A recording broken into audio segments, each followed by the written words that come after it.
আসসালামুআলাইকুম। আসসালামুআলাইকুম। তুমি চেৰি দেৰি খাই আজি আজৰিব টোপনিয়ে টোপনিয়ে আমি চেৰি খোৱা? নহয়, আজি মই নাই খোৱা। আইডিয়া নাই খোৱা বাৰু দেই, খাব মন নাই বোলে, অলপ বমি বমি লাগি আছে। পানী ডক্টৰৰ ওচৰলৈ নিলোঁ, দেখালোগৈ আৰু মানে চেকআপটো 25ত আছিলে, অলপ কিবা এটা প্ৰব্লেম হ'ল কাৰণে লৈ যাবলগীয়া হ'ল। দেখালোঁ, ঠিকে আছে বুলি ক'লে ডক্টৰেতো, ইমান টেনশ্যন নিদিয়েই, আমিহে বহুত জিতি ভাবি লওঁ ফটককৈ কিবা এটা হ'লে। মইতো যাবলৈ নিবিচাৰো। ভয় লাগিবই আকৌ কিবা এটা হ'লে ন, বা যি কি নহওক। আজি বহুত টোপনি আহিছে দেই, কেলৈ জানো, একদম মানে যেনে তেনে চেৰি খাইছোঁ। নামাজো পঢ়িব পৰা নাই, এতিয়া ফজৰটো পঢ়িম আৰু খালি। আজি কি নহওক, এনেকৈ আৰু 11টামান ৰোজা আছেহে আৰু দেই। আজি 19 ৰোজা গ'লে ঈদৰ বজাৰ কৰিছে নে জনাব দেই। আমাৰ ঈদ চিদ নাই আৰু, ঈদ বুলি একো নামেই লোৱা নাই। যে ঈদৰ আমাৰ কাপোৰ এইবাৰ ঈদৰ কিনি দিব, বজাৰ একো নামেই লোৱা নাই।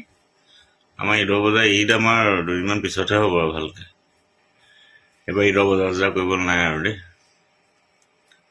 কোনে কোনে ঈদৰ বজাৰ কৰিলে কমেণ্ট কৰিব। ঠিক আছে দিয়ক, আসসালামু আলাইকুম।